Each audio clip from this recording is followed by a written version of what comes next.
Now, according to a new study conducted by the Ethan Allen Report, bachelors may be an endangered species. Dr. Karen Dean Fritz is here with some of the reasons why, and we'll be discussing this along with Mark and Bronson.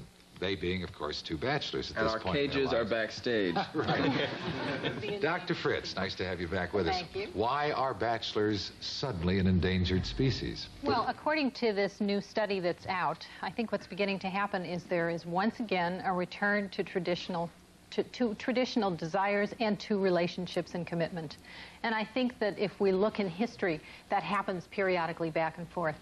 And I think after a while of partying and playing and what's gone on in the 60s and 70s, the people are ready to settle down. I'm glad you looked at Mark when you said after partying and playing, because he is the... Well, you haven't had an opportunity yet. You're just getting into it now, aren't you? He's very young. He's a young man. Well, are there any age limits here? I mean, did they discuss age at all in the study as to... According to the statistics, there is really most men between the ages of 18 and 24 or 25, 64% of them are fairly eager to get married. That's a very high percentage.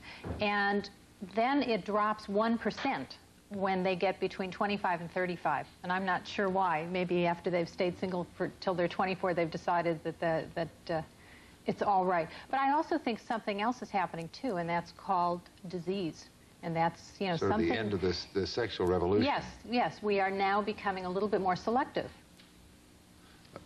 Certainly not about the diseases we want. No, but about deciding and making a commitment. Plus, I think that and maybe, again, you two can talk about this, but it is fun and it's wonderful to say, hi, how are you at a party, and what do you do, and all these kinds of things. But after you do that 3,427 times, it really does begin to get tiring, and people wish for a deeper relationship. How about you two?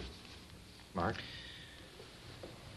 Yeah, I'm getting on in years. I'm starting to look for that. I have a lady that I've been seeing for 3 years now, and I think that's probably the direction we're moving in.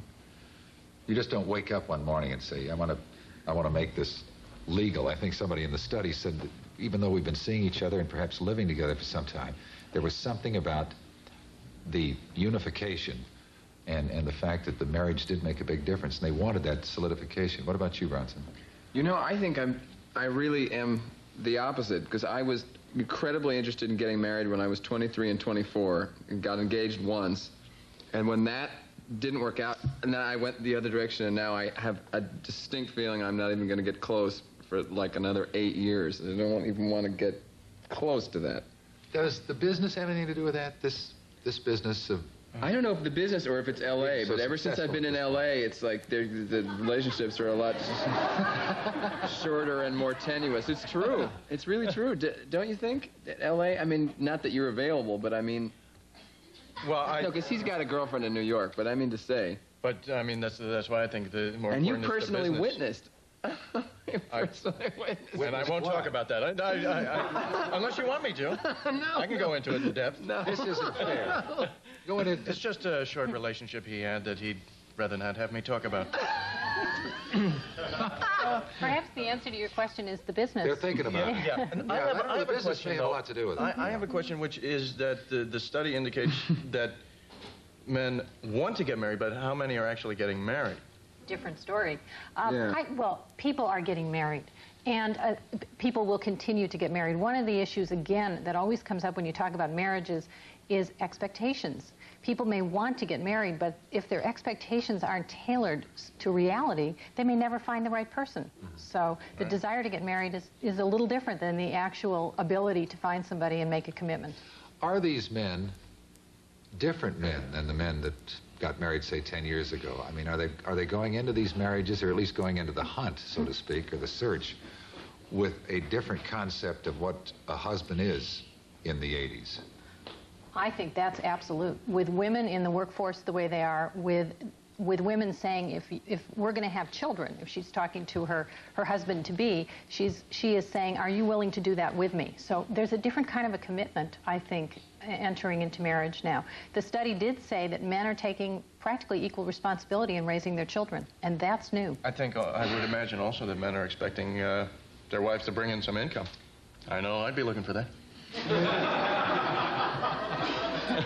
There are many men who want that.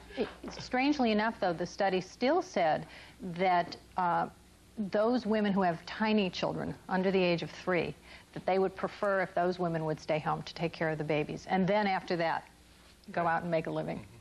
We discussed a study, and the basis was a different point in a woman's life, an age point, 25, 30, 35, 40. And as they grew older, if they were not married, the chances of them getting married dropped dramatically. Now, is this any answer? I mean, a lot of people were very upset about this. You know, that aggravated me. That upset me, yes, because I think that kind of, it's probably true in some ways in that there are certainly more men, there are more women per man out there in the population.